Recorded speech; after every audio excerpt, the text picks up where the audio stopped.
Niyada Al-Kaoli est une initiative locale, une initiative des populations du Niger ensemble avec les partenaires. L'UNICEF est là pour appuyer, mais pas pour gérer l'initiative. Le ministère est bien sûr celui qui va le promouvoir, mais ensemble avec beaucoup d'autres ministères. Une approche appréciée par le ministre de la Culture, du Tourisme et de l'Artisanat. Notre partenaire UNICEF a développé et expérimenté une approche dite approche communautaire participative et intégrée, ACPI. Niyad Al-Kaoli, à la fois holistique, fédératrice, englobante et utile. Cette approche nous a convaincus car elle se caractérise par l'implication des communautés. C'est cette approche que mon département ministériel soumet à la validation des membres du cadre de concertation en vue d'en faire un modèle d'engagement communautaire efficace, socialement pertinent et multisectoriel, à l'appui des interventions clés pour les enfants. Un témoignage de satisfaction a été décerné à la représentante de l'UNICEF au Niger pour son accompagnement au bien-être des communautés en général et celle des enfants en particulier.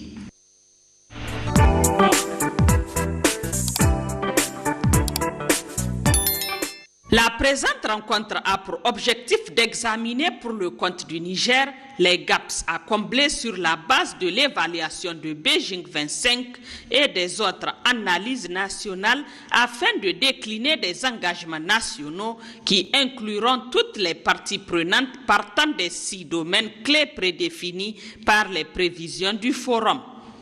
Plusieurs résultats sont attendus à l'issue de cette réunion. Les résultats attendus de cette rencontre sont les suivants. Faire une analyse technique de chaque domaine en impliquant toutes les parties prenantes que vous êtes. Identifier un ou des engagements pays en concertation avec toutes les parties prenantes et conformément aux priorités nationales. Et enfin, l'engagement du Niger est arrêté puis publié avant le forum. À cet effet, en tant que ministère en charge de la promotion de la femme et du genre, soyez rassurés, chers participants et participantes, que nous ne ménagerons aucun effort quant à l'appui technique et matériel, mais aussi l'amplification des démarches auprès des partenaires au développement pour la réalisation des objectifs assignés.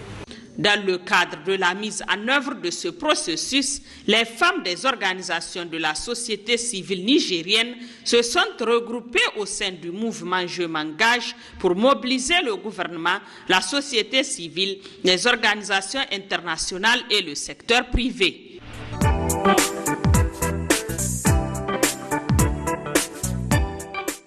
Ce sont 2 documents stratégiques dans la défense des droits humains qui sont appelés à être validés. Le livret pédagogique pour les défenseurs des droits humains et la cartographie des organisations de la société civile intervenant dans la lutte contre les violences faites aux femmes et aux filles. Il s'agit par ailleurs de capitaliser les acquis sur le renforcement de capacités de ces acteurs intervenant depuis 2019 dans diverses régions du Niger où sont mises en œuvre les activités du programme Spotlight. Il a été retenu dans la première phase du programme de 2019 à 2020 la mise en œuvre d'un ensemble d'activités susceptibles de rendre plus opérationnelles les organisations de la société civile. Et cependant, elle nous invite à plus d'actions et de stratégies afin que nous puissions élaborer la deuxième phase du programme. Initiative qui accompagne également les efforts du gouvernement dans le domaine, rappelle le secrétaire général du ministère de la Promotion de la Femme et de la Protection de l'Enfant. Également appelée violence basée sur le genre, elle constitue des obstacles majeurs à l'accomplissement des droits des femmes et des filles et à la réalisation des objectifs de développement durable fixés par les Nations Unies. C'est dans ce cadre que le Niger a bénéficié du programme de l'initiative Spotlight, financé par l'Union européenne, pour appuyer le gouvernement à éliminer toute forme de violence à l'égard des femmes et des filles. Cette assise, organisée par l'ONG Songe, durera 2 jours. L'ONG Songe, qui met en œuvre ce pan du programme Spotlight, initiative conjointe de l'Union européenne et des Nations Unies.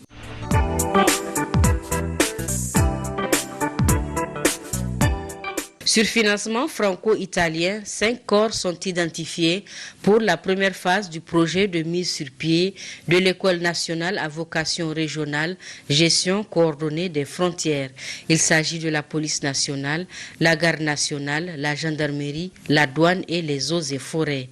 Cette école vise à préparer les services de sécurité à agir ensemble dans un environnement socio-économique très spécifique pour mieux contrer l'extrémisme violent sans faire obstacle au développement économique, comme l'ont expliqué les ambassadeurs français et italiens au cours de leurs interventions. Cette école participera au renforcement de l'État dans les zones frontalières en favorisant l'interopérabilité des différents corps en armes. Alors elle fait tout son sens car je ne vais pas vous l'apprendre, depuis 2015, des statistiques montrent que 90% des incidents liés à des groupes djihadistes, 90% se situent dans une bande de 50 km des frontières. L'école a d'abord été conçue comme une école nationale, mais avec la perspective d'obtenir dans l'avenir une dimension régionale, dans le sein où les responsables des agences correspondantes des pays de cette région pourront accéder aux activités éducatives qui sont dispensées. Cette école aura également un grand nombre d'avantages pour nos forces de sécurité intérieure. Aujourd'hui, si on dit question des frontières, et si tous ces acteurs se réunissent ensemble pour travailler, d'abord, la sécurité aux frontières sera bien renforcée. Et que nous, de notre côté, que ce soit la douane ou les autres forces spécifiquement, on n'est pas bien formé par rapport à l'utage de la sécurité et comment il faut lutter contre l'insécurité. On aura un plus de formation. Que vous prenez les gendarmes, les gardes ou les policiers, ils ne sont pas formés sur le plan économique du développement du pays. Vous savez très bien que 45% des recettes de l'État passent par la douane et que maintenant avec tout ça, vous savez que si on réunit nos efforts, on peut bien pouvoir juguler beaucoup de questions sur le développement économique et social pour le bien-être de notre population. Le NVR sera opérationnel d'ici mai 2022 avec un total de 936 heures pour 280 stagiaires par an.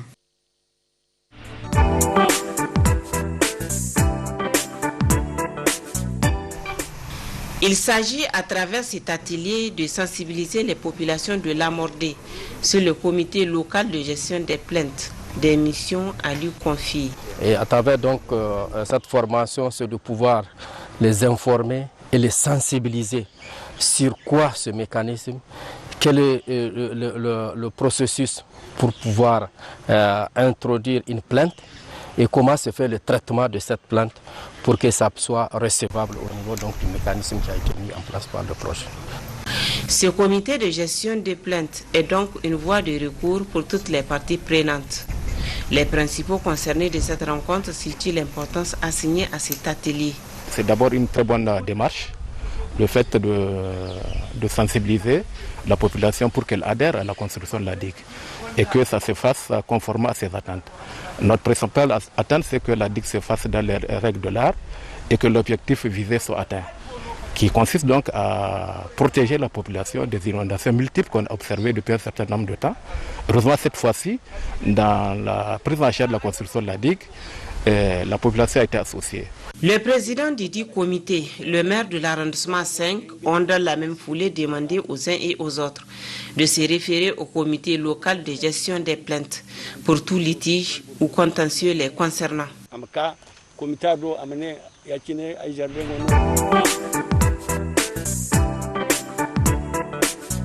Cette session ordinaire du Conseil régional de Maradi au titre de l'année 2021 marque le début de la mandature des conseillers régionaux installés le 10 mai dernier. Il sera question au cours de la présente session de la mise en place des différentes commissions techniques spécialisées telles que prévues à l'article 200 du Code général des collectivités territoriales.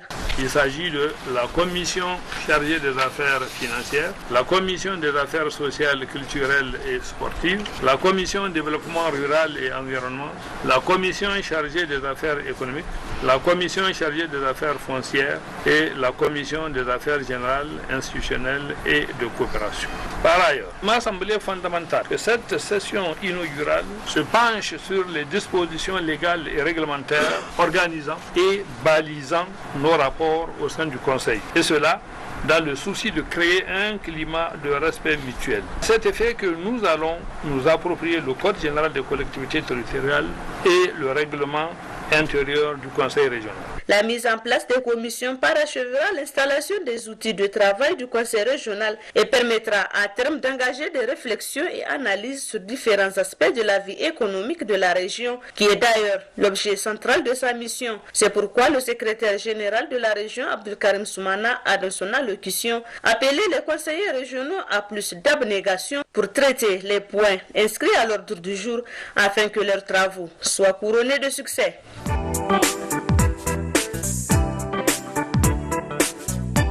Le Conseil régional de Tawa organise ce lundi 28 juin 2021 sa deuxième session ordinaire 2021 au niveau de la salle de réunion de l'hôtel de ville de Tawa. Après les sages conseils que le secrétaire général adjoint du gouvernorat de Tawa, Sani Abdoulaye, a prodigué à l'endroit des conseillers régionaux, le président du conseil régional, Mamman Sani Nabirni, a dans son discours d'ouverture présenté les différents points qui feront l'objet de débats tout au long de cette session qui durera 4 jours. À l'occasion de cette session, les conseillers auront à débattre sur l'ordre du jour suivant.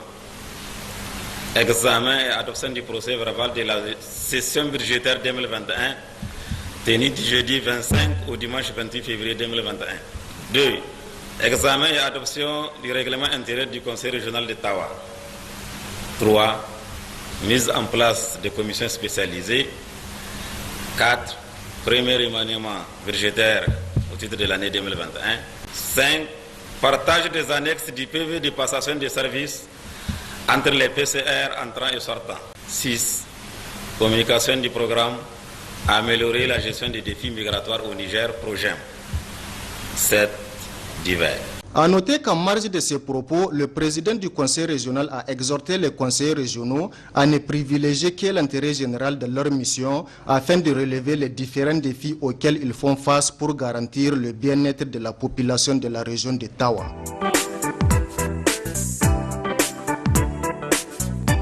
L'ONG SADEB, la première dame, Madame Hadiza Moubourk Bazou Mohamed, en partenariat avec la Fondation turque d'aide humanitaire IHH, a procédé ce lundi 28 juin 2021 à une vaste opération de distribution des kits alimentaires à l'endroit de plus de 153 familles touchées par l'incendie dans le village de Tumblana, situé dans la commune rurale de Tamaské, département de Kéta. L'ONG SADEB de la première dame, Madame Hadiza Bazou Mohamed, qui n'est pas à son premier geste, est fidèle à sa vision et sa mission, celle de venir en aide aux populations vulnérables, au développement de la population nigérienne, a voulu, à travers ce geste, manifester sa solidarité à l'endroit des exploitants touchés par cet incendie. A présenté les salutations de la première dame à la population de Tumblana et on a fait la remise des dons. C'était des kits, un kit par bénéficiaire. En plus de cela, il y a une enveloppe de 24 000 francs par bénéficiaire. Vraiment, nous remercions la première dame au nom de la population de Tumblana et du département de Kéta en général.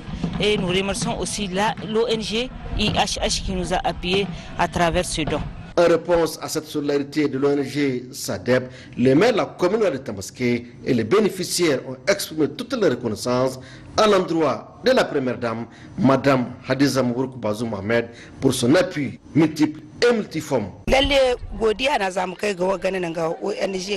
Nous remercions l'ONG SADEB de la première dame, Madame Hadiza Bazou Mohamed, et de son partenaire pour ces kits alimentaires. Tous nos remerciements à l'endroit du président de la République et de son épouse pour cet appui.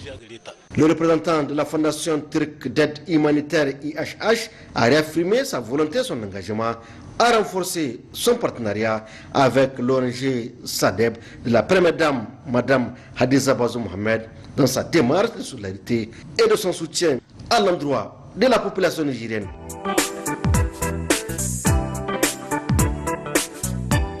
Organisé par le Fonds d'appui à la formation professionnelle et à l'apprentissage FOFPA, en collaboration avec le cabinet d'études d'expertise et formation CETEF, la présente session de formation au profit des responsables des ressources humaines des entreprises assujetties à la taxe d'apprentissage est placée sur le thème élaboration, mise en œuvre et évaluation d'un plan de formation. Dans la mise en œuvre de sa mission qui est de contribuer à la mise en œuvre de la politique du gouvernement en matière de formation professionnelle en vue du développement socio-économique du secteur privé et parapublic, notamment par le financement des actions de formation continue et d'apprentissage à finalité d'insertion professionnelle et ou d'emploi.